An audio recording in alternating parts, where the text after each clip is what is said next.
Hello, ladies and gentlemen. Welcome to another episode of Raw Politics. In this episode, we want to look at why Rigathi Gachagua is fighting Kindiki Kithure. If that is something you're keen on, I urge you to stay till the end of the video. And if you're watching for the first time, please take a moment, subscribe to this channel so that you don't miss subsequent videos.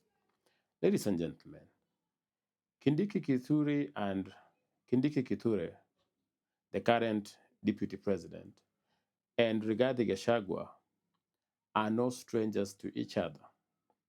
In fact, the first time they had a real contest between them was when President Ruto was settling on his running mate. That is before the 2022 election. Accordingly, Rigathi Gachagua was picked as the running mate, though it was controversial because the people who had been asked to give their view on this particular issue ended up voting overwhelmingly for Kindiki Kithure. And since then, Rigathi Gachagua has seen Kindiki Kithure as a threat to his power. So this current onslaught is not new. Before we delve into the details of why Rigathi is fighting Kindiki, it won't hurt if we looked at the brief history of both leaders. Kindiki Kithure, ladies and gentlemen, holds a PhD in international law. You can remember he represented the current president at ICC as one of his lawyers. Kindiki Kithure also served as the senator for Tarakaniti for 2 terms, during which he was the first majority leader at the Senate and later became the deputy speaker of the Senate. Kindiki Kithure, after Ruto won the election of 2022, was appointed the CS for Interior, which in most cases he would be ranked the best performing CS for Interior. And then, of course, Kindiki Kithure is currently the Deputy President of the Republic following the impeachment of Rigathi Gachagua. Now, let us look at Rigathi Gachagua. The Honorable Rigathi Gachagua holds a degree in Literature and Political Science from the University of Nairobi. Rigathi Gachagua served under Moi as a DO in various places, that is district officer in various places.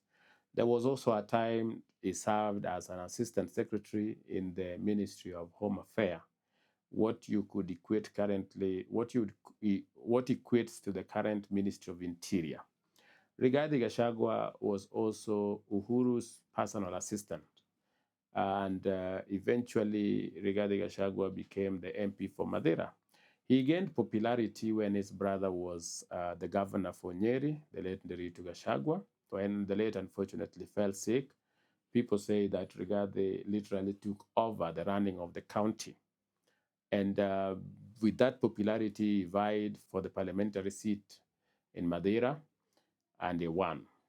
Rigathi got national attention because he was very vocal against Uhuru Kenyatta. And of course, Rigathi was nominated to be Ruto's running mate and eventually the deputy president of the Republic of Kenya. Rigathi Gachagua was later impeached and replaced by Kindiki Kithure. With the brief history out of the way, ladies and gentlemen, I want to share with you why I believe Rigathi Gachagua is fighting Kindiki. Since the day Mount Kenya MPs voted overwhelmingly for Kindiki to be the running mate of Ruto, to be Ruto's running mate, leading to 2022 election, Rigathi Gachagua has seen Kindiki as a stumbling block on his way to be the king of Mount Kenya. And to make matters worse, even when Rigathi was still the deputy president of the republic, Mount Kenya leaders came together and endorsed Kithure Kindiki as their spokesperson and the leader of the region. And so you would understand naturally, Rigathi would have to see Kindiki as a threat to his power in the region. And that is not all. You also know that when Rigathi Gachagua was impeached, he was replaced by Kindiki Kithure. So 3 things that have happened. When Ruto was looking for a running mate, the MPs from Mount Kenya mostly said they had faith in Kindiki Kithure. Of course, Ruto went for Rigathi for the reasons I had shared before. And just in case you missed them, in brief, William Ruto had to pick somebody from among the Kikuyus. Why? Because while there is this Mount Kenya, while there is the larger Mount Kenya, the Kikuyus are the majority, and they also don't count the Merus and Embus as equal. They feel these are their supporters. And so if Ruto was going to pick a running mate anywhere else apart from amongst the Kikuyu majority would have felt betrayed, and then there would be no reason to go to the polling station to vote. In fact, even though Rigathi was picked, Kikuyu still gave the least voter turnout in their history, about 65% voter turnout. Why Rigathi? You see, there was Ndini Nyoro, there was Alice Wahome, and of course, Rigathi Gachagua. Rigathi, William Ruto was looking for two things: a mobilizer and somebody who was not ambitious. He was very categorical that he wanted a deputy president or a running mate that was going to focus solely on delivering the manifesto as opposed to be also concerned and obsessed with vying in the future. He was his argument is perfect. He was saying when you have a deputy who is focused on helping you deliver, then you have a chance of delivering better than if you have a deputy who also harbors higher political ambitions and would be focused on campaigning instead of helping you. Some people argue that was unfair, considering he was Uhuru's deputy and he was now vying for president. But then people learn. He was insisting that based on that past experience, he wouldn't want a deputy who also had ambitions. And Indinyoro still had ambitions, and Alice Wahome was not such a mobilizer. So Rigathi Gachagua saying that he didn't have an ambition and being a mobilizer was fitting the bill. What about Kindiki Kithure? I've told you, Kindiki Kithure came from a minority tribe in Mount Kenya, and Kikuyus would have not appreciated picking somebody like that. Even today, that Kindiki Kithure has been picked as the deputy president, Kikuyus still feel that nobody from Mount Kenya has been picked. Why? Because it is not their son. That is the reality on the ground. The Kikuyus don't feel that the Meru and Embus are equal partners in Mount Kenya. They believe those are their supporters. Those are supposed to be the cheering squad. Rigathi is seeing Kindiki, in my opinion, as a stumbling block to his ascent to power. But there's a twist in this particular fight. Kindiki has never gone for Rigathi openly or even uttered any disrespectful word against the former deputy president. In fact, even when the media was prodding him and asking him to, and insisting that he had to say something against Rigathi, he said no, he wouldn't discuss his former boss. For him, he has maintained respect. When he was the CS for Interior, he never spoke against Rigathi. He never said anything about Rigathi Gachagua. Even when Rigathi was very erratic, he didn't say anything against Rigathi Gachagua. Neither has he attacked Rigathi Gachagua since Rigathi Gachagua was impeached. But Rigathi has never missed an opportunity to paint Kindiki Kithure as a very colorless leader. Whenever Rigathi gets an opportunity, he would say that Ruto wanted a yes man. A yes man is somebody who has no or mind of his own, who will always say ndio baba. And so for him, he wants to paint Kindiki as a colorless leader, somebody without a future that the region should not even look up to. Rigathi doesn't miss the opportunity to paint Kindiki as a useless leader, for lack of a better word.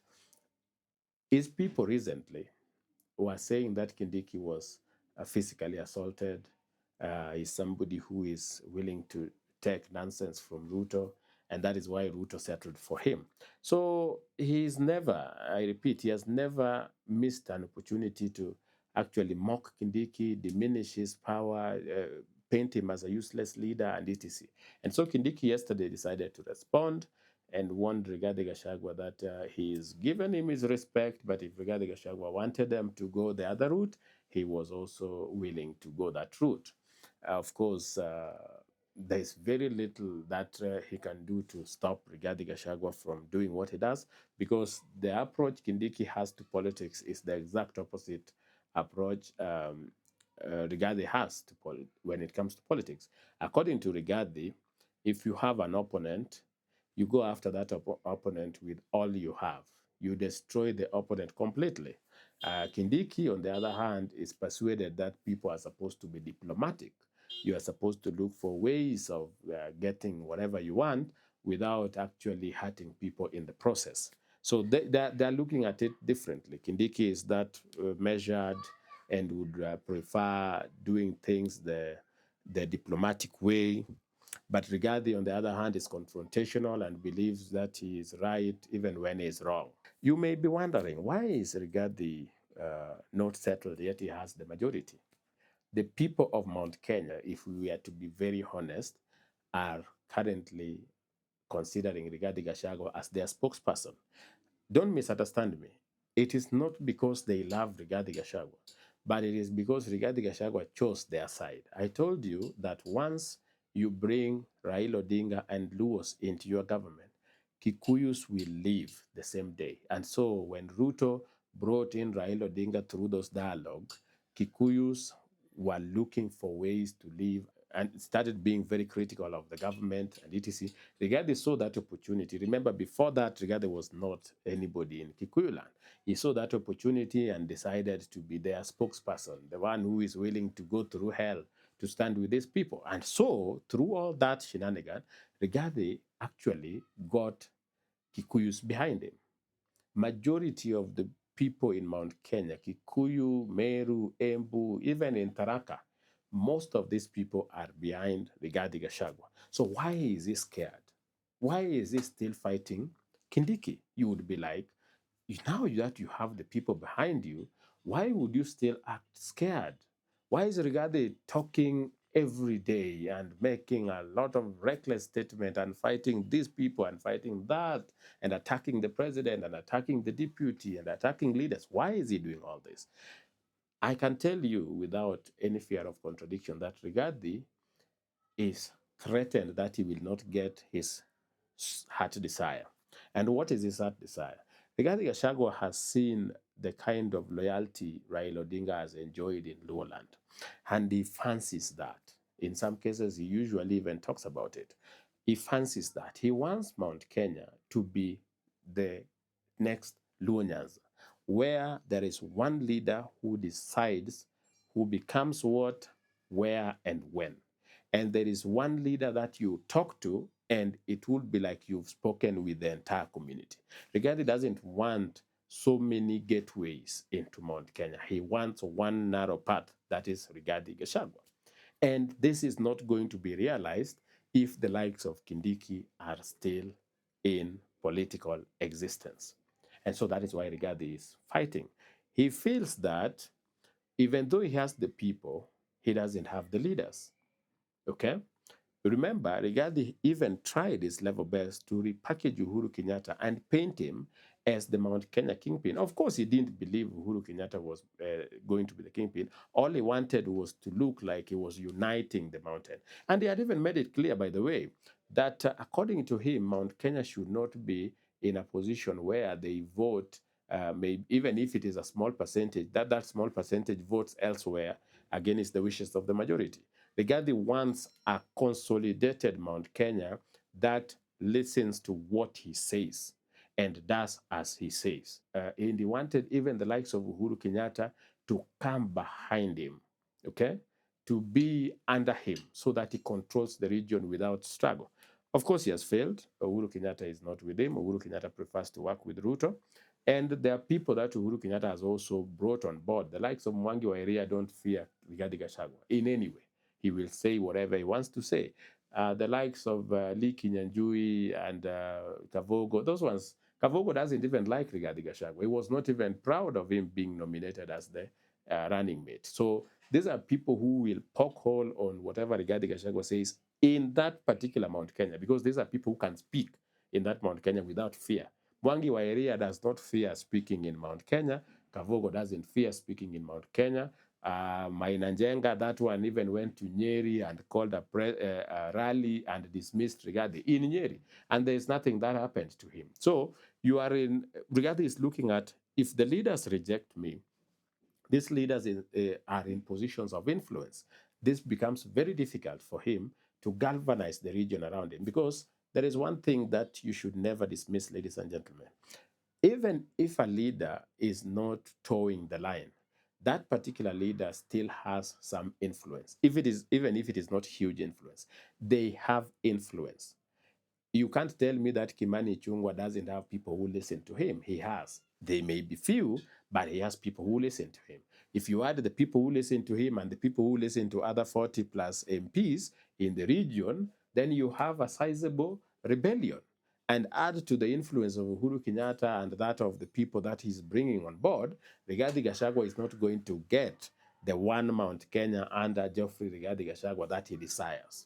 And that is why, ladies and gentlemen, he is fighting Kindiki. Why is he not fighting Uhuru and others? He's fighting Kindiki because he feels that Kindiki is the embodiment of this particular rebellion from leaders. That Kindiki, ever since the day of nominations, has been the preferred as opposed to him. So he will do anything, if you ask me, to make sure that he diminishes Kindiki as a person. He makes him look useless. His hope is that as he does this, other leaders will be scared and start towing the line. And the more, and if he can get Kindiki out of the way, he will be okay. They have been even running propaganda that Kindiki and Ruto are not reading from the same page. It's just a matter of time before Kindiki resigns, that Kindiki was, I don't know, assaulted by who, that Kindiki is always given orders that he doesn't even like.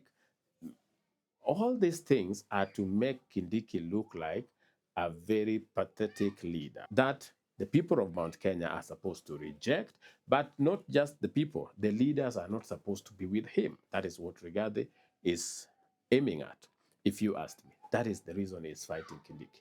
He's fighting Kindiki so that he diminishes him in terms of his influence in the region among the leaders. He wants the leaders back under him, but the leaders are with Kindiki. So he's targeting Kindiki. If he destroys the shepherd, the flock will be scattered. That is the belief of Rigathi Gachagua. Will Kindiki fold? I don't think so. If you've studied how Kindiki does his politics, remember when Rigathi was picked instead of him, even though he had the support of the majority, this really hurt him. He even said that he was now going to leave active politics and etc. But later, when he was called and talked to, he looked at it and gave his all to support President Ruto in his capacity as the leader, as one of the leaders of UDA. He was very instrumental, not only in the legal, not only in handling legal matters of UDA and being the chief agent of the president. Kindiki Kithure gave it all. So he is one guy who perhaps he might get annoyed, as we all do, but when it matters the most, Kindiki is somebody you can rely on to be focused. So that is why I believe that when Ruto finally picked Kindiki, he felt the relief. He felt relieved and he felt better. It was like, now for the first time, I have somebody who is going to help me articulate the government agenda. Unlike Rigathi, who was busy fighting to show that he was more powerful than his boss. Kindiki is that loyal guy and is focused on delivering whatever his boss tells him. And like Rigathi, if whether whatever Rigathi is doing will get to him and change the course of how he handles himself moving forward, I don't think so. But this is politics also, you can't rule out anything. But what I believe is that Kindiki is focused. Most of the time he will ignore the rants from Rigathi because he knows that the leaders are not going to go with Rigathi. And ladies and gentlemen, that is what my belief is. If you found this video useful, let me know in the comment section. If there's a subject you want us to talk about, just share in the comment section and I will try to make a video on it. And if you have a different opinion on why Rigathi is attacking Kindiki, you can also share. Let us discuss, let us debate. Nobody has monopoly of opinion. Otherwise, I want to thank you for taking your time to watch this video. If you have not subscribed, once again, I humbly request you take a moment, subscribe to this channel so that you don't miss subsequent videos. And of course, if you found this video useful, drop a like and share it with your friends. By the way, if you want to know why Mount Kenya MPs are willing to even go home as opposed to towing Rigathi's line, watch this video.